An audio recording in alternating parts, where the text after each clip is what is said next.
All news, go to gbnews.com. You could be the proud owner of a brand new Benivan 122. This very latest 2026 model comfortably sleeps 4, comes complete with built-in kitchen, compact washroom, and is worth over £67,000. But that's not all, as we'll also give you a further £25,000 in tax-free cash to spend on anything you like in the coming year. For a chance to win a camper van and cash, text prize to 63225. One entry costs £2.50 plus one standard network rate message, or text bonus to 63225. 5 entries cost £5 plus one standard network rate message. Go to gbnews.com/win. Entry starts at £2.50. Call 0903 686 3232. Calls cost £2.50 plus your network access charge. Or post your name and number to GB20 PO Box 8690 Derby DE1 9TT. Entrance must be 18 or over. Lines close at 4 p.m. on the 1st of May. Please check the closing time if listening or watching on demand. Good luck! From the school run to the home run, watch a new show for all of Britain. He can say whatever he wants. A straight-talking show where all voices are heard. And, you know, when are we going to stop talking about smashing the gangs and actually do it? With the stories that matter from every part of our country. There's a bit of a crash landing there for your Chancellor. Bold, fearless and standing up for you. That's me, Martin Daubney, 3 p.m. till 6 p.m, weekdays, here only on GB News. The People's Channel, Britain's news channel. Westminster's full of talk, but out here, it's the real world. Am I allowed to talk now? No, that's it. This is where it matters, real people and real lives. That's what politics is all about. The fact has Trump made a good start? No. Straight answers, no spin, and just a couple of pints. How many fingers have I got up? About 10. So join me for Lee Anderson's Real World every Friday at 7 p.m, only on GB News. The People's Channel, Britain's news channel.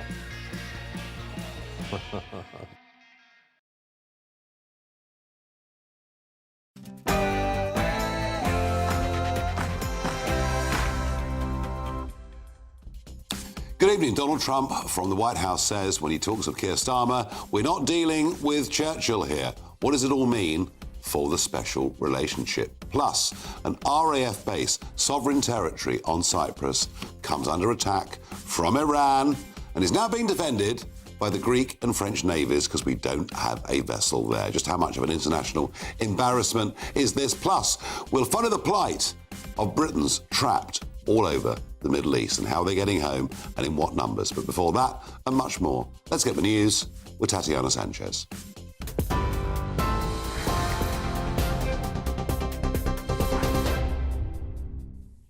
Nigel, thank you very much. The top stories. President Donald Trump has criticised Sir Keir Starmer and the UK's initial response to US-Israeli strikes on Iran, saying this is not Winston Churchill we're dealing with. He says he's not happy with the UK and told reporters at the White House this evening everything's been knocked out in Iran.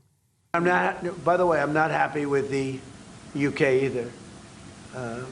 That island that you read about, the lease, okay, he made it for whatever reason, he made a lease of the island. Somebody came and took it away from him. And it's taken 3-4 days for us to work out where we can land there. It would have been much more convenient landing there as opposed to flying many extra hours. So we are very surprised. This is not Winston Churchill that we're dealing with. Well, that says the UK is increasing its air defences at its base in Cyprus by deploying helicopters with anti-drone capabilities. The Prime Minister says the air defence destroyer HMS Dragon will be sent to the eastern Mediterranean, adding the UK is fully committed to the security of Cyprus and British military personnel based there. It was struck by an Iranian-made drone on Sunday. Meanwhile, the US Embassy in Saudi Arabia has warned of an imminent threat of missile or drone attacks over Dhahran, a major centre for the oil industry and where a US consulate is located. Israel says it carried out new attacks on Iran's leadership compound today, including the presidential office, with more attacks on Tehran announced later. The IDF also identified missiles launched from Iran towards Israel. IDF soldiers are on the ground in southern Lebanon, stationed near the border. The Israeli military say they've killed a senior Iranian terror regime commander in Tehran. The UK government has announced its first charter flight to bring people back from the region. It will leave Oman in the coming days. That's as the first evacuation flight back to Britain from Abu Dhabi landed at Heathrow Airport earlier today. Yvette Cooper says 130,000 British nationals have signed up to the Register Your Presence programme in the Middle East, with more than 300,000 Britons in the region overall. Sir Keir Starmer says the government's working on plans to get people home safely. And the Chancellor says the latest set of forecasts shows the government's economic plans are the right ones as she delivered her spring statement today. Rachel Reeves says Labour has ensured economic stability and security in an uncertain world. Growth in GDP has been revised down for this year from 1.4% to 1.1%, but the forecast has been revised up for the following years, rising by 1.6% in both 27 and 2028. The forecasts do not take into account any potential impact from the jump in energy prices triggered by the conflict in the Middle East, but the OBR says it could have very significant impacts on the global and UK economies.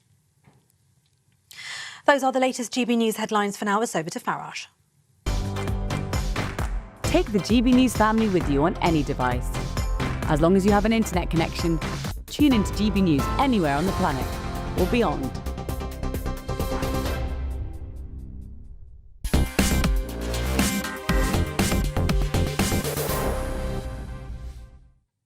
For 47 years, the mullahs have been in charge of Iran. The poor Persian people have suffered horrendously. They are not only bad to their own people, just one little example, they've executed 5,000 gay people since they've been in power, let alone the other atrocities that they've committed. But as a result of utterly failed foreign policy in 2015, when President Obama, the European Union and, yes, the British government and Foreign Office too decided on a partnership deal with Iran, we freed up tens of billions of dollars for them, which they've used to fund terrorist organisations.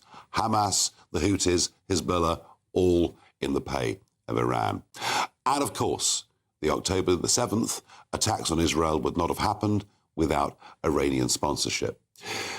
For Israel, it's been tough, because you have in Iran a regime that literally wants to kill them all and wipe them off the face of the map. And so, this weekend, despite Donald Trump saying to his electorate he wouldn't get involved in foreign wars, America and the Israelis went in. It was interesting that very, very quickly, the plan got the support of the centre-left Australian government. It got the support of the centre-left Canadian government.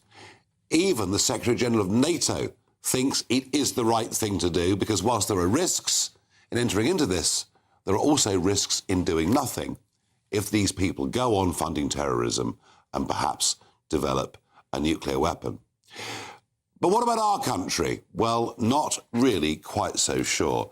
Here's Keir Starmer explaining the military action and our involvement, or should I say, our lack of involvement in it. We were not involved in the initial strikes on Iran, and we will not join offensive action now. The United Kingdom played no role in these strikes. We were not involved in the initial strikes on Iran. There we go, not me, Gov.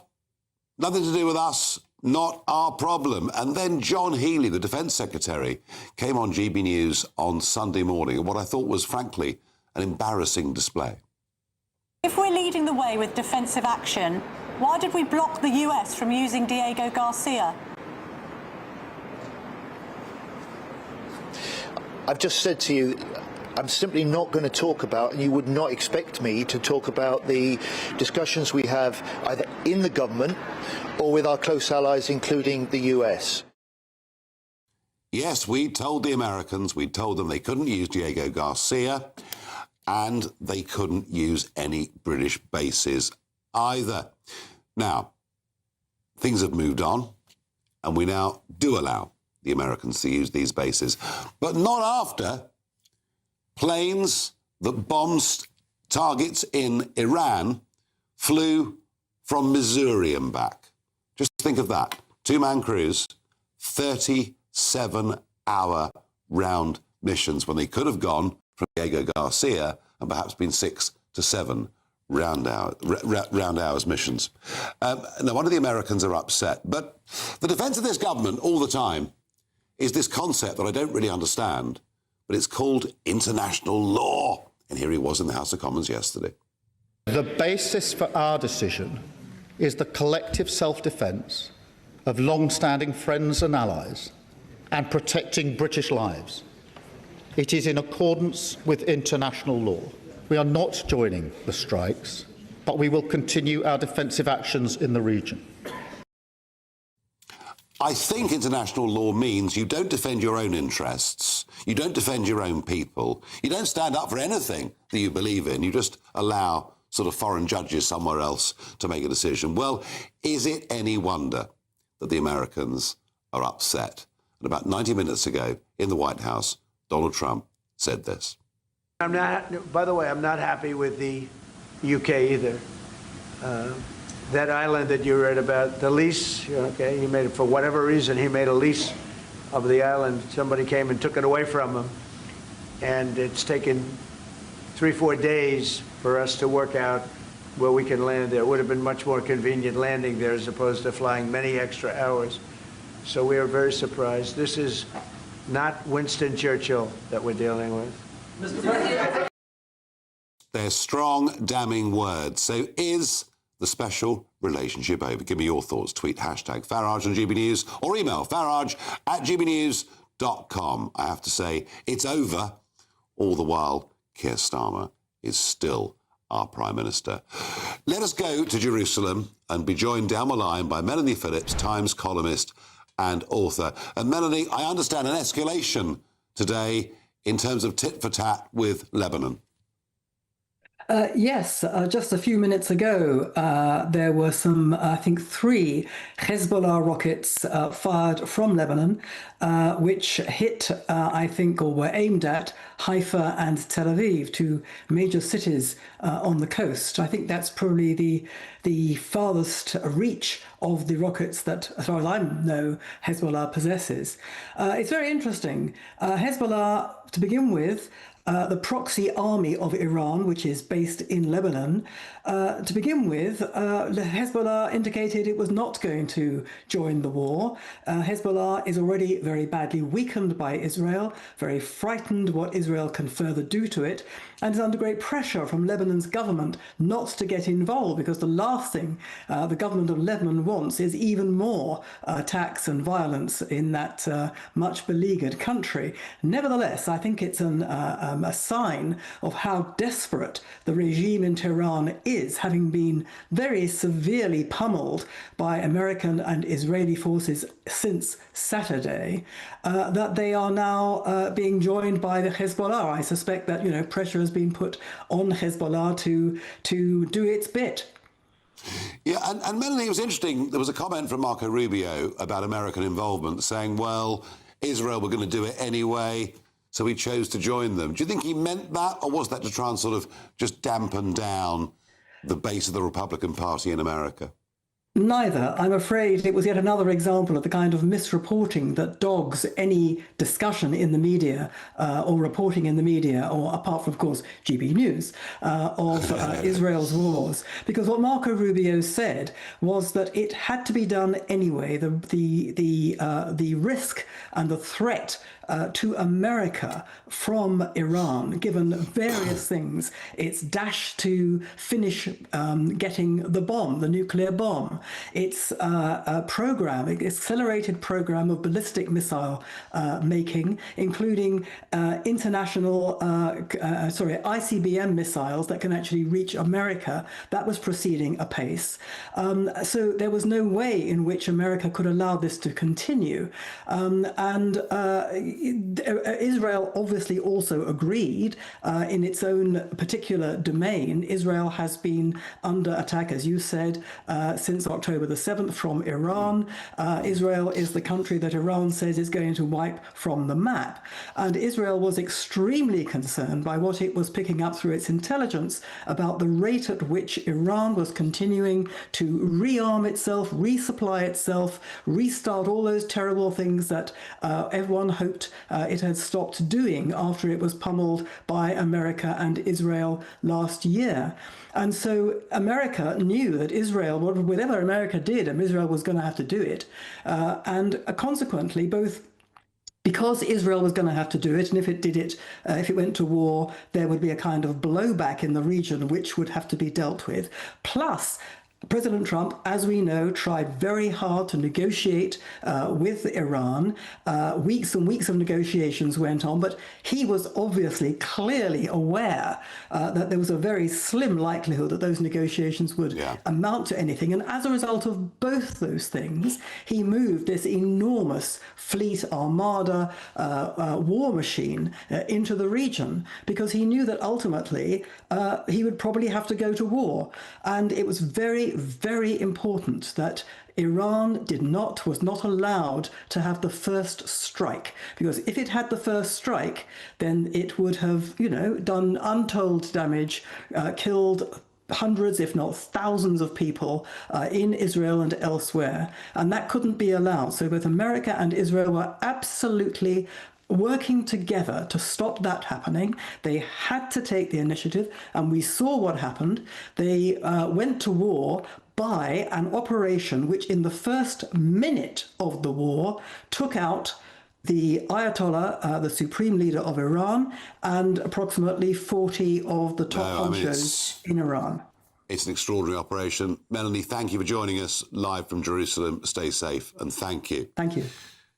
I'm joined in the studio by Joe Phillips, journalist and former press secretary of Paddy Ashdown and programme regular, and Sir Michael Ellis, former Conservative Attorney General. Joe, I've got to start with you. I think you take a very different view on all of this to me. Yes, I do. I think Keir Starmer has made absolutely the right decision. I mean, it's very difficult. What, dithering, you mean? I don't think he's been dithering. I think he's been very sensible.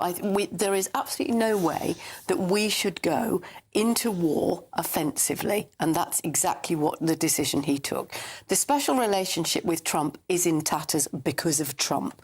He is mercurial. He's changed his mind on Diego Garcia and Chagos, as we have discussed many times. Because he was lied to by Jonathan Powell to begin with. He might have been lied to, but he is, as I've said before, Nigel, he's got many, many highly paid lawyers and people who would have checked that and gone, hang on a minute, that doesn't add up. He chose not to. He's changed his mind on so many things, on tariffs, on the relationship. Let's focus on this. But on this... Is he right?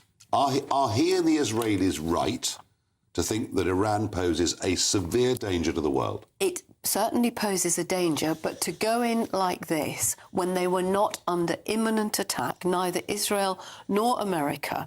Now, and Melanie has laid it out very clearly, despite the fact that she was trying to say that Marco Rubio didn't say it was an Israeli thing, but actually it was. And to me, this looks like Trump having his strings pulled by Netanyahu. Her argument was get the first blow in. Yes. But then that breaks all, and I'm sure Michael will answer this and probably argue with me, he's a lawyer and I'm not, but it seems to go against international law that you are offensive. What is international law? Well, international law is not... Is it some illegitimate judge somewhere that tells you can't do things? I don't think so, Nigel, because it applies to all sorts of things, including medicines, including the safety of aircraft, including the way we conduct ourselves with our neighbours and our enemies. And if you remember, and I'm sure Michael does, when Barack Obama said if Syria crosses the red line with chemical weapons and did absolutely nothing, there was a huge pressure from this country to go in. And I remember Hilary Benn making an incredibly powerful speech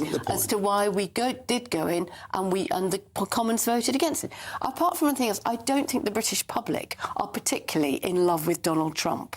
No, but that may be true, it may not be true. But isn't international law all about interpretation? Nigel, this is embarrassing. It is pathetic weakness by Keir Starmer. It has nothing to do with international law. He is actually causing more damage by citing international law to the concept of international law than anyone else. He quotes it on everything. He quotes it on everything. But look, Australia and Canada operate supposedly under the same international law. For that matter, so do the Americans. They have clearly found that it is within international law. Saudi Arabia is supporting America on this. Britain is standing alone while Arab countries have supported America from the get-go. There's a very big coalition that's formed around America. And from the get-go, not just since the attacks on the Gulf states. It's pathetic weakness, it's embarrassing. Ever since Ronald Reagan hit Libya in 1986, after Gaddafi blew up, his terrorists blew up a disco, killing 2 American service personnel and injuring 100 others. And Margaret Thatcher supported the US Air Force leaving from an RAF base in England. Other countries in Europe wouldn't allow it. We have always had a relationship with the United States where we've allowed our interests to be defended. You don't have to wait. A police officer, an armed police officer on the streets of London, does not have to wait until someone shoots him to shoot back. How damaged is the relationship? The relationship is damaged, seriously damaged, because American lives are put at risk by the fact that they have to fly far greater distances from Missouri than they would do from Diego Garcia. We've allowed the use of that base before. I mean, the special relationship is in tatters here, thanks to Starmer's weak leadership. And by the way, it has absolutely nothing to do with international law, in my opinion. It's to do with his votes. It's to do with his concerns. Well, we're going to come to that. I mean, is he so scared of the Green Islamist vote that he's behaving in this way? But he would surely have to go to the Commons and get a vote on it. No, he doesn't have to do anything of the sort. Well, he should do. The executive power rests with the Prime Minister. But even if you take a look at international law, right, you have the right, under Article 51 of the United Nations Charter, to defend others. The phrase collective self-defence is currently used, but it's the defence of others. So 43,000 Persian people were just murdered by this regime, according to figures in the region. The regime admit to 6,000, but the figure's probably more like 40,000. But if we allow them to develop a nuclear weapon and wait until that happens and then they use it, how is that in that is the risk? That is the risk of doing that. And that was happening. And by the way, sorry, Nigel, but what he kept saying, but the Iranian people keep saying, death, Israel should be wiped off the map. You have to wait until they're going to do that. Not all Iranian people. The threat's clear. The regime. The regime does. The regime, By the way, we don't have a battle with the Persian people, it's the regime. No, certainly not. And the IRGC, which we still haven't prescribed, even the European Union has, but that's how weak and gutless our leader is. In a minute, let's talk about a real embarrassment. Let's talk about Cyprus and what's going on there in just a moment.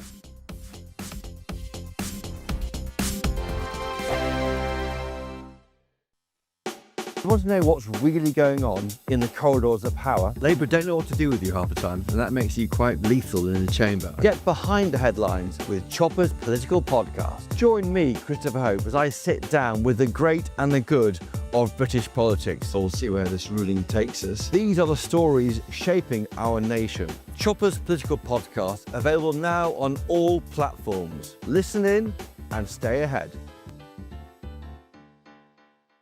Patrick Christie's Tonight, weekdays from 9 p.m. Right. So that's that then. Aliens are real. Terrible interview of that. It was like he said, yes, aliens are real, and then he just sort of moved on. I was like, well, that's drilled out. What do you mean they're real? That's the big news. That's the story there, lad. It's arguably the story of the century. I mean, I couldn't give a toss about local elections if aliens are real. This is hugely exciting.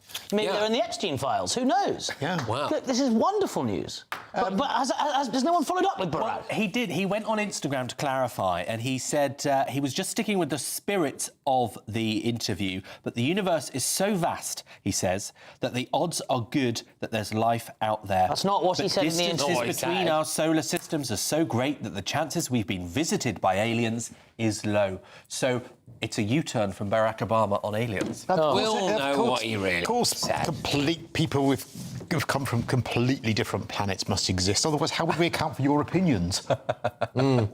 I just think that's quite a big deal. Well, it was a huge deal, but no, it's just backtracked. Have you ever read the work of a guy called David Jacobs? He believes that the aliens... Oh, no, that's David Jason. Right, sorry. And it's not David Jacobs, the guy who created Dallas in 1978 when he tried to sell it to CBS. No, that's a different David Jacobs. David Jacobs wrote a book about how there are aliens already in this on this Earth, and they are either, I think they're called there are the blondes, there are the sort of reptilians, there are all these people, and they are here already in human form.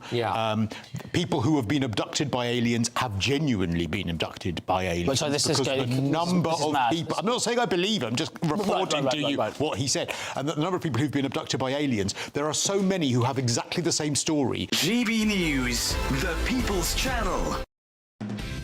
Decisions made in Washington aren't just shaping America, they're shaping Britain too. From migration to global security, from crime to health. Whatever happens in the White House today will be felt in your town or city tomorrow. That's why The Late Show is live from Washington, D.C. Cutting through the politics to show you what it all means for Britain. The Late Show live every night at midnight. Only on GB News, Britain's news channel.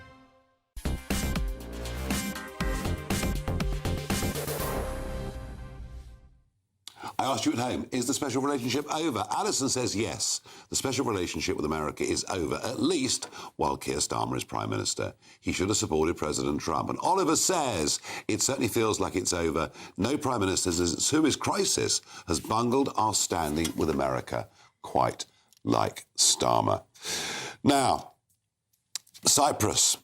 Cyprus, the British base is our sovereign territory. They have been attacked. But Starmer today says we're about to do something. Yes, we're going to send. We're fully committed to the security of Cyprus and British military personnel based there. We're continuing our defensive operations. And I've just spoken to the President of Cyprus to let him know we are sending helicopters with counter-drone capabilities, and HMS Dragon is to be employed to the region. We will always act in the interests of the UK and our allies. Well, yeah, so we should, because in 1960, we gave a treaty of guarantee to Cyprus. This is at the end of the colonial period. Article 2, the UK pledged to guarantee the independence, territorial integrity and security of Cyprus. I'm joined by James Glancy, former Royal Marine CEO of Outpost Studios, in the studio. Tell you what's remarkable. We've seen the massive American build-up. We've all been expecting something to happen. Yet it would appear there was no Royal Naval vessel anywhere in the Mediterranean. Nigel, this is a scandal. It really should bring down Keir Starmer. The fact that they've had weeks and weeks of telegraphing that this operation is going to happen. USS Lincoln went forward. USS Forward went forward. Huge amounts of ordnance and military equipment has gone forward. I was with the State Department a couple of weeks ago, and they said it's quite likely. I don't have any extra briefings than that. So Britain knew it was going to happen, and we did not take the basic precautions of protecting our troops. Families live around Akrotiri.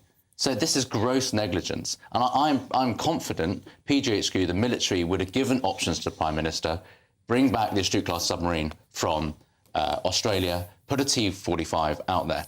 But let's be honest, this also goes back decades. Underfunding. We should have had 12 Type 45 destroyers. We have 6. Only 2 available. This started really... Well, because they're only 2 operational. Because they go through... Really, if you've got... to have 1 available, you really need 2 more behind it. It's 3 for 1. That's why the original plan was to buy 12. But, of course, when it came to the David Cameron government with George Osborne, they made to the numbers of personnel... And now, finally, the chickens have come home to roost. You can't really call it a navy. Because I've got to say, I mean, we talked in the previous block about the special relationship and the war of words now with Trump to Starmer. But actually, do the Americans respect us anymore? I mean, if you see what Trump said, you see what Pete Hegseth said yesterday, he's made very clear that there is no respect, 1, for the relationship, but 2, for capability. They respect power, they respect capability. Yeah. The new special relationship is Israel-America. Ours is historic, it's gone. Until there's a change of the Starmer regime, it's history. 1960 treaty, Michael. Yep. International law.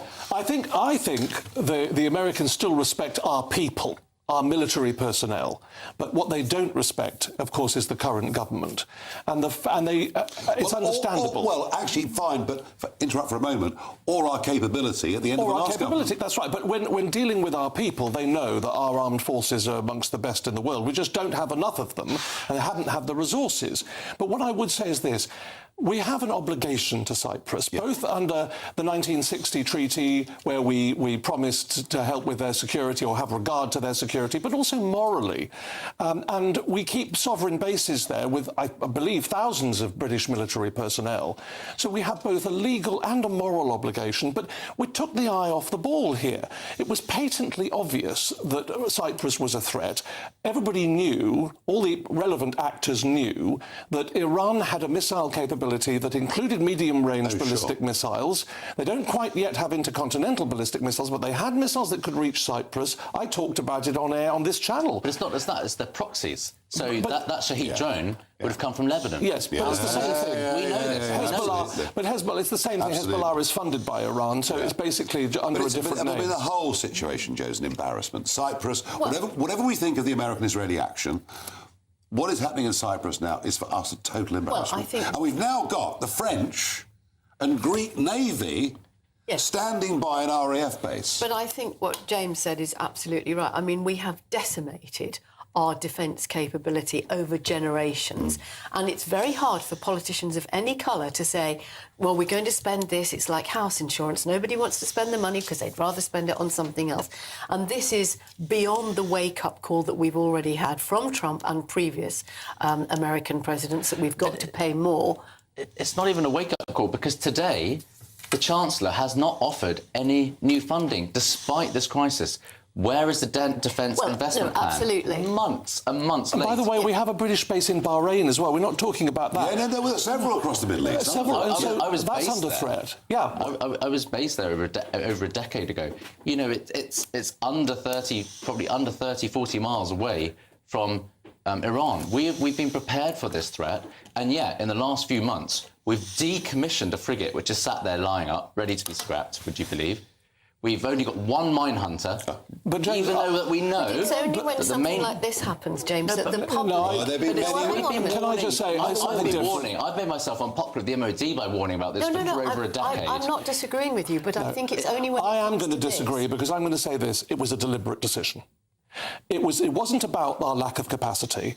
Keir Starmer and his government deliberately decided they weren't going to get themselves involved in this. They wanted to stand back and not deliberately chose. We could have moved a warship towards Cyprus. We didn't do so. We didn't have many available, but we could have moved the one that's being moved now. It was an active decision because they knew in advance we're not going to help the Americans out here. They've let everybody else fight their battles for them. And Netanyahu and Trump are fighting for Western civilization, while under Keir Starmer, the British government sits... Something else that this government has done. Their SDR went through, has talked about this NATO first strategy. They have pretty much secretly got rid of the global Britain concept. Essentially what they said in the SDR is, we're no longer global and we're no longer going to operate really past Cyprus even. That's why they got rid of the amphibious platforms. That's why they're concentrating on the high north. They're trying to tie us into European defence structures isn't it interesting? So we can't operate unilaterally. They have completely destroyed us. A lot of the decision-making has been in conjunction, it seems, with the French and the Germans, although they announced their decisions more quickly than us. I think you're right. I think we've actually seen his move over the last couple of months towards the concept of European defence. But that's because we can't trust America. No, we can trust America. When it comes to the big stuff, we can trust America. More than the French. Certainly more than trusting our European colleagues. In a moment, we still have not prescribed the IRGC, even the European Union have, and there is an Al-Quds march planned for March the 15th in central London. Should it be allowed to go ahead when they will pay homage to the Ayatollah?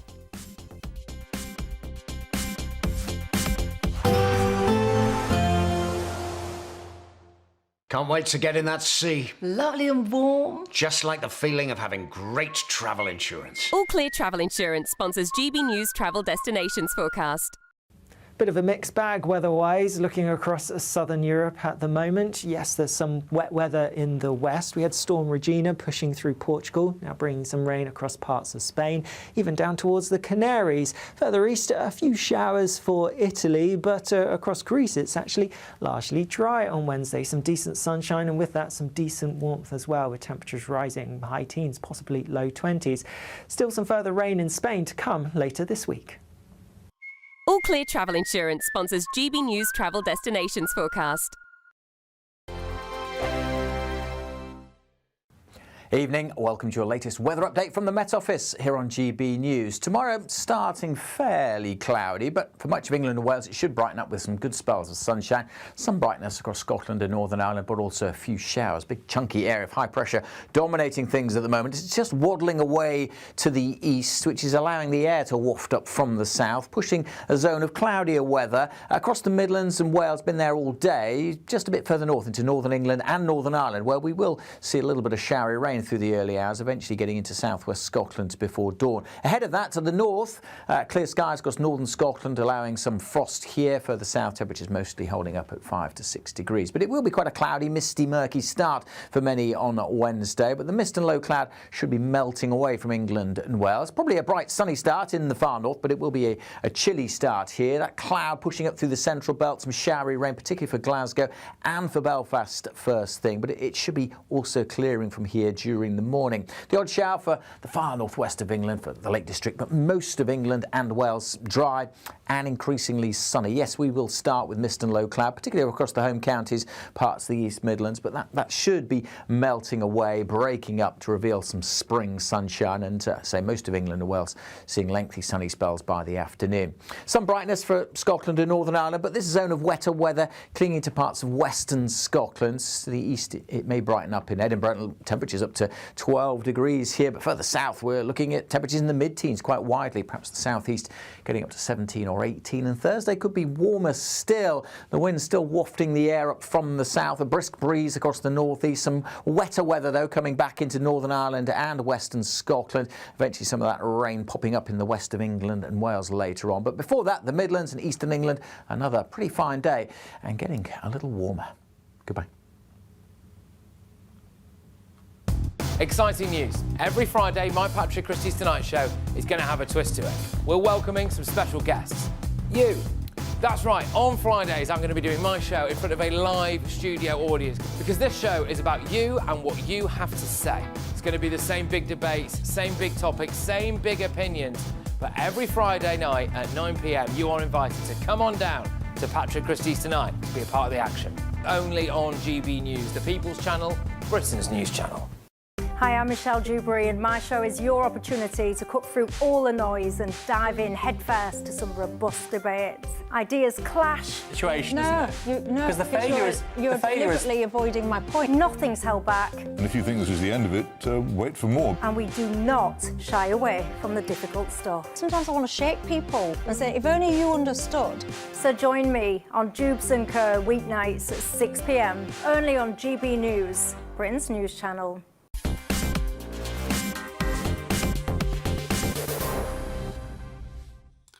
Our viewers and listeners may not be that familiar with Al-Quds Day, but it takes place and is celebrated every year by a certain group of people in London.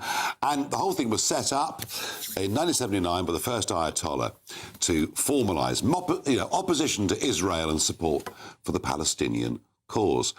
Last March, they marched. This was one of the banners. Here it is, Al-Quds Day. You know, it's all... And here he is. Here is the Imam Khomeini. Here is the Ayatollah. So it is a pro-Iranian regime organisation march that takes place every year in London. Add to that, the deputy leader of the Green Party, fresh from their victory last week in Manchester, Mohsin Ali, and here he was on Saturday in London.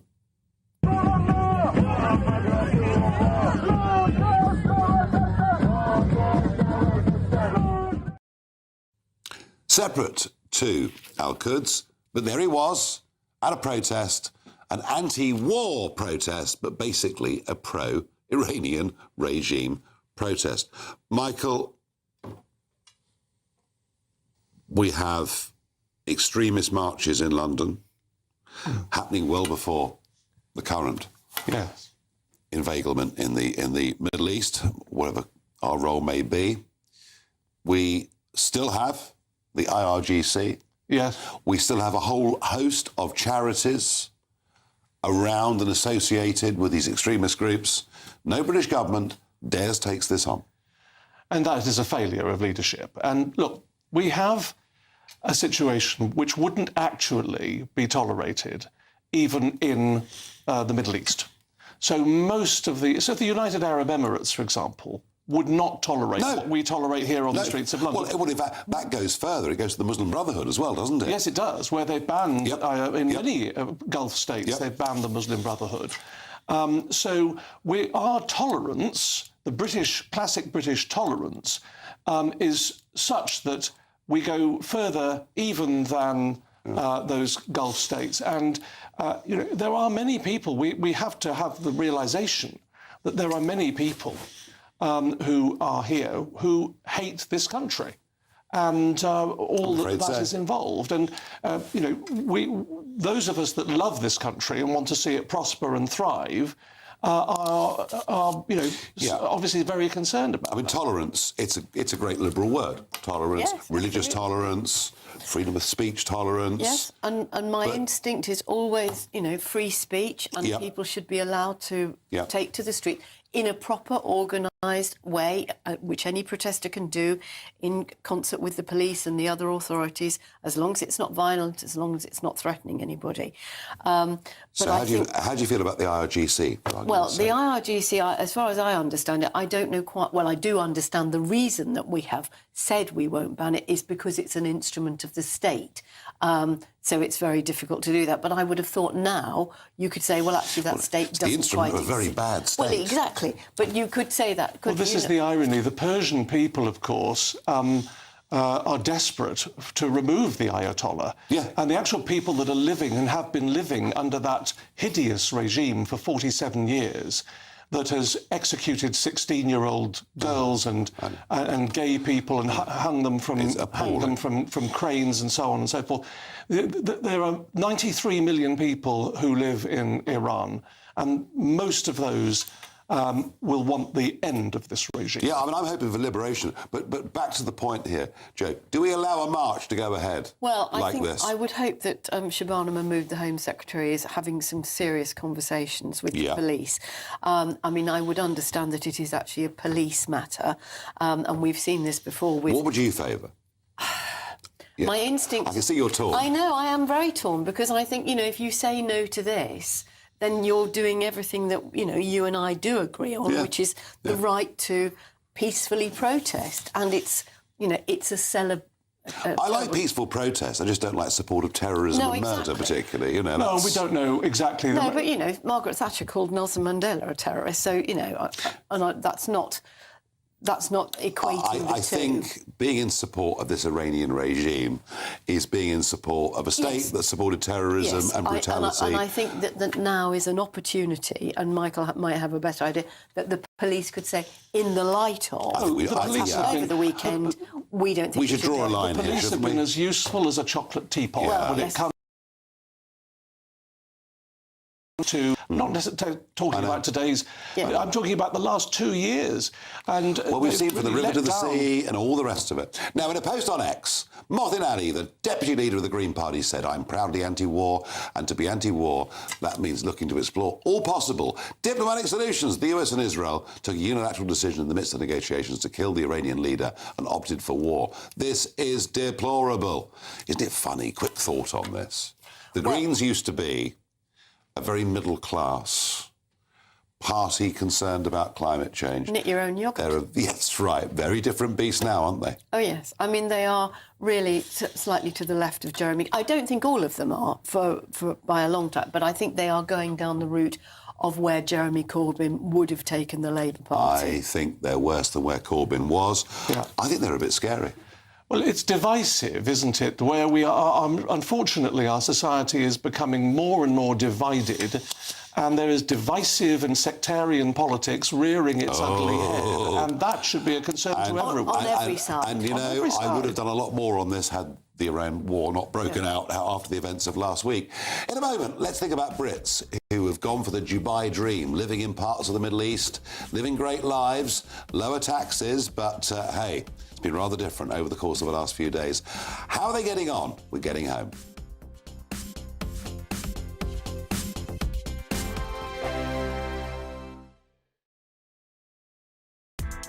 Join me, Nana Akwir, for an informative, interactive news programme with a different It's fun.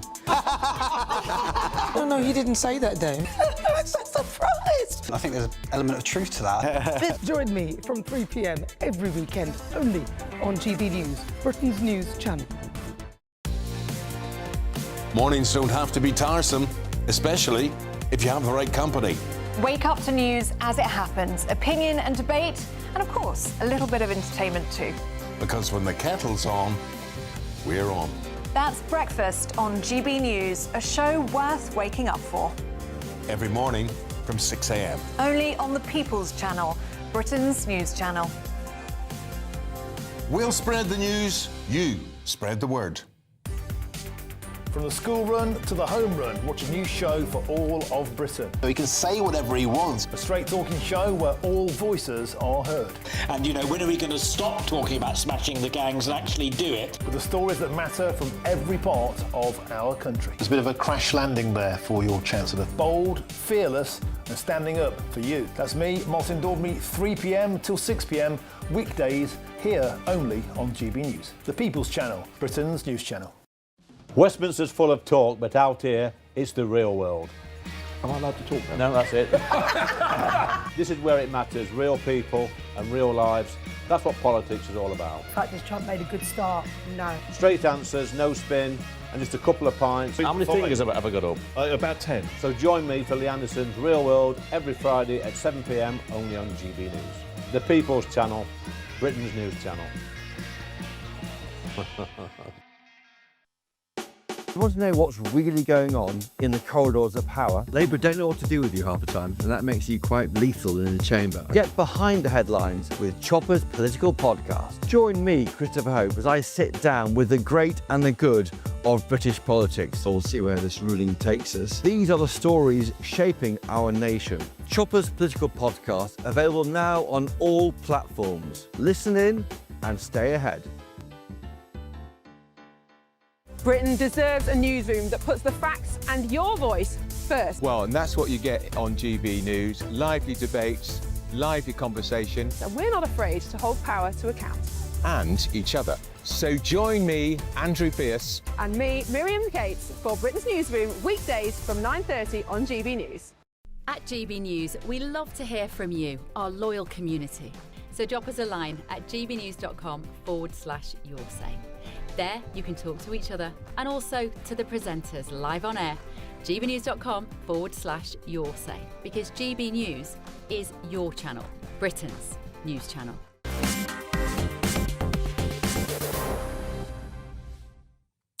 The United Arab Emirates, a former British colony, a government there now that is actually very friendly towards us, and Dubai just booming, the Dubai dream. I've been a couple of times over the last few months. There are now something like 250,000 British people living and or working in Dubai. But I've always been conscious, whenever I've been there, that, you know, Iran is just 80 miles away or so. Now, of course, apart from those that live there, it's a big holiday destination. Why do people like it? Well, if you live there, taxes are low. If you holiday there, crime is very low. And at this time of the year, the weather is really rather nice. But has that dream soured horribly over the course of the last few days? And what is the plight of those trapped in Dubai Airport on transit? Will Bailey, Dubai-based British fitness influencer, joins me down the line. Well, it's all been a bit of a shock for everybody, hasn't it, the last few days? Yeah, I think that's putting it lightly. It's been a very intense 4 days now. It feels like a bit of a blur, to be honest. Yeah, everybody's quite shaken up. You know, we're hearing jets overhead, we're hearing thuds infrequently, but, you know, too frequently for us to be calm about the situation. That's it in a nutshell, yeah. And do you sort of begin to have second thoughts about heading off and living the Dubai dream? Well, this is the thing. So I was moving here with the thought that I wouldn't be going back. I was in the process of moving everything here. Landed Saturday morning, and it was obviously later Saturday morning that it all began. So now it's a question I'm asking myself, you know, if it blows over in the next few days, maybe I will stay. If it's going to escalate into something bigger, then I think we need to work out how to get out. Yeah, and has normal life continued, or have people sort of just stayed at home? Are shops open? Are the bars open? For the most part, yes, life is continuing as normal. A lot of things are closed. The roads are getting a bit busier now. Obviously, the UAE are doing a good job of keeping people calm. You know, they're doing a good job with the defence systems and everything. So a lot of people are just trying to go about their normal lives. But on the flip side, there's also a large crowd that are, well, I guess terrified would be the right word to use. Yeah, no, I've seen those reports. Will, thank you for joining us, and good luck with your big decision about your future. Thank you. Thank you. It's interesting, actually, seeing... I'm struck that the number of missiles that were fired at Dubai, and sort of over 95% directly intercepted. But the trouble is, you shoot down a rocket... Yes. There's still debris. There's still debris that's going to come down. And of course, the other thing is that if you fire 1,000 missiles, which I think the Iranians did to Israel last year, and even if Israel knocks down 95% of them, there's still a few that get through, and that's pretty deadly, and that's pretty scary, and it alarms a lot of people. But I think that NBZ has been doing a very good job in Dubai. I think its position towards the West is very positive. I don't think this changes things for Dubai and for the United Arab Emirates. The only thing I would say is, so long as you've got the Iranian regime in place, there will always be a threat to all of the Gulf states, as well as to Israel. And as we're seeing, they even have hit Qatar. Well, isn't there a bigger picture here? Yeah, we talked about Dubai and the people, but isn't there a really big picture here? What we're actually seeing is a war between the different sides of the Abraham Accords.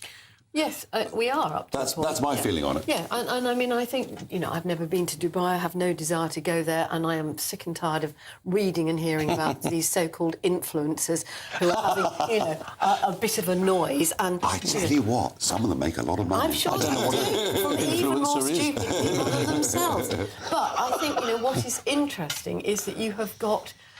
the heart of the Middle East and the Gulf states with so much history, so much intellectual, scientific, astronomical, mathematical, medical, geological, it's stuff that they have given to the country. And we've got people there worrying about whether their nails have fallen out or whether they're... Well, yeah, but you've got that in London and Manchester too. Yeah, I know. But, there was a particularly vacuous thing about somebody who's disabled, wheelchair...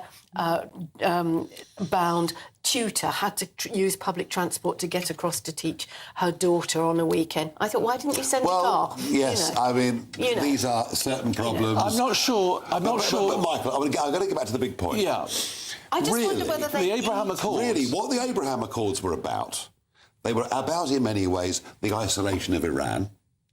And the identification of Iran as the enemy, and the coming together around Israel with a whole series of states. And actually, the reason that October the 7th happened is that the Saudi Arabia was about to join that pact. That's part of it.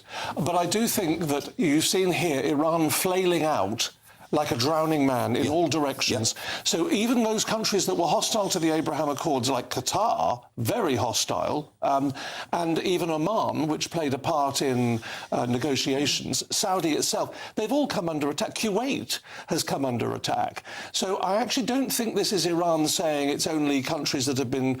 They may hate countries that are closer to Israel more than they hate others, but here they are flailing out at all of their neighbours. But I wonder how, some of these Gulf states will feel about the trustworthiness of the talks that they were having, with Marco Rubio and Trump's people, whilst Trump and Netanyahu were cooking. Oh, they were... Well, that was a game. I mean, Trump was having negotiations. And saying that with the Steve Witkoff was, Witkoff but at the same time, everyone could see the naval build-up. Yeah. Everyone could see the threat. They've been stringing the West along like puppets for 47 years, and Trump just wasn't going to fall for it this time. But the Gulf states, who have tried to be power brokers, I think. I think the Gulf states would rather this situation wasn't happening. Yes, I'm sure they would. But now that it is, nearly all of them were rowing behind America and Israel. Yes, they already are. And they already are.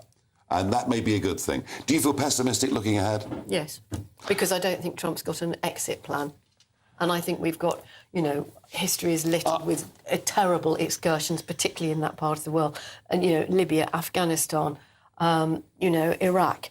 I just think without an exit plan, or what are you going to do? It's not as though there is a leader waiting. I mean... It's already been successful. There is the Shah's son. It's a possibility. I'm going to disagree with Joe because I already think it's successful because the Ayatollah is no more. That oppressive leader who destroyed so many thousands of his own people is no more. If this does nothing else but stop Iran developing a nuclear weapon, it will have been successful. Because all of the bleeding heart liberals, not I'm referring to you, but all of the bleeding heart liberals in the world would soon come a cropper if we'd waited another several months or years, Iran had a nuclear weapon, and then where would we be? Yeah, the biggest clue of the lot was when Steve Witkoff said they're only a week away from having nuclear weapons. I knew then that it was all about to happen. They've been planning for the succession because the Ayatollah was so old and frail. And I have heard on the grapevine that the person or the people who are there and are likely to take over would make him look like a Liberal Democrat. You may be right. And if you look what Trump has done with Venezuela, he's left the deputy in charge over there. So that's the point. She was a willing patsy. Well, we'll have to see. We don't know. Thank you for joining me. Well. I mean, isn't our Prime Minister just an embarrassment? A humiliation to the country. Cyprus, but everything. It's his inability to make up his mind. He even U-turns on such an important issue as Iran and annoys everybody. So he has soured the special relationship, and then he's annoyed all his lefty friends by going along with some very limited, controlled bombing. I mean, it is so dreadful, as if the Ayatollahs were sitting there thinking, oh, well, we better not do this because of international law. Do you think it could be that Morgan McSweeney is gone? And Morgan McSweeney used to give him pieces of paper and say, read that up, Prime Minister, and there's now no one there to feed him. No one there to feed him, and he has no views of his own. He is a blank piece of paper, I'm afraid. Apart from Iran, what are you discussing tonight? Well, we've got to talk about the special relationship that has been blown apart by Starmer refusing to help America. And what Margaret Thatcher understood, and Tony Blair understood, is that when push comes to shove, we're on the side of the Americans, and we should have been on the side of them over this, even if we don't think Iran is a good idea, even if we're worried about how it would end up, which is perfectly rational. Nonetheless, if you're an ally... We put ourselves in a bad place. Now, as you know, I always talk about the weather. We're headed for 10 calm days in the English Channel. You just watch. Have a look. Those boats will be coming.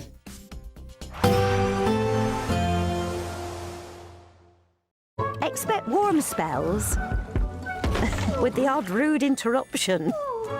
Box Boilers sponsors the weather on GB News.